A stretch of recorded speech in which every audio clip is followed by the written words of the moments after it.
Oh, Sharon, this is absolutely disgusting. You're going to see a bunch of out-of-control thugs and what they did to this Good Samaritan. He was simply trying to help when these terrible teens left him to die on the street. But lucky for him, he's alive and shares his horrific story with me.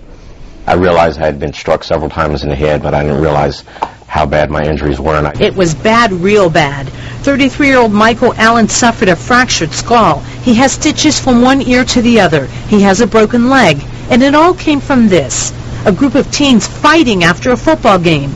Allen tried to stop the gang from beating up on a defenseless couple, but he ended up trying to defend himself from the out-of-control punks. As soon as I got in the midst of them, I was struck several times in the head. As the Good Samaritan fell down helplessly, passerbys came to help him, but it was this 911 caller. And it's this guy, and he was jumped on by a big gang of kids, and he's on the ground bleeding uncontrollably, Who saved his life with this call. Don't move, baby. They're coming, okay? Cops have made 3 arrests so far: a juvenile, an 18-year-old Santino Jones, and his twin brother Santez. Video captured from this local business caught the melee on October 22nd, shortly after 11 in the evening, when the terrible teens should have been home. You know, sometimes parents get real nasty. They don't want you doing anything to their children, but it's okay for their children to do to yours. And what they did to mine, they almost took his life. Michael nearly bled to death. If it weren't for the 911 caller, he would have died at Lee in Washington.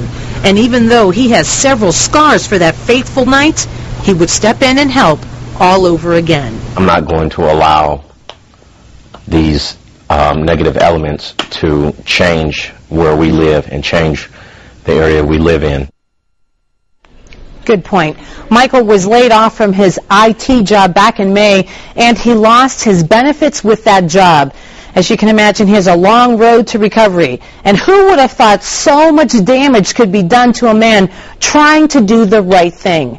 Reporting live in the Newsplex, Lydia Esparra, 19 Action News.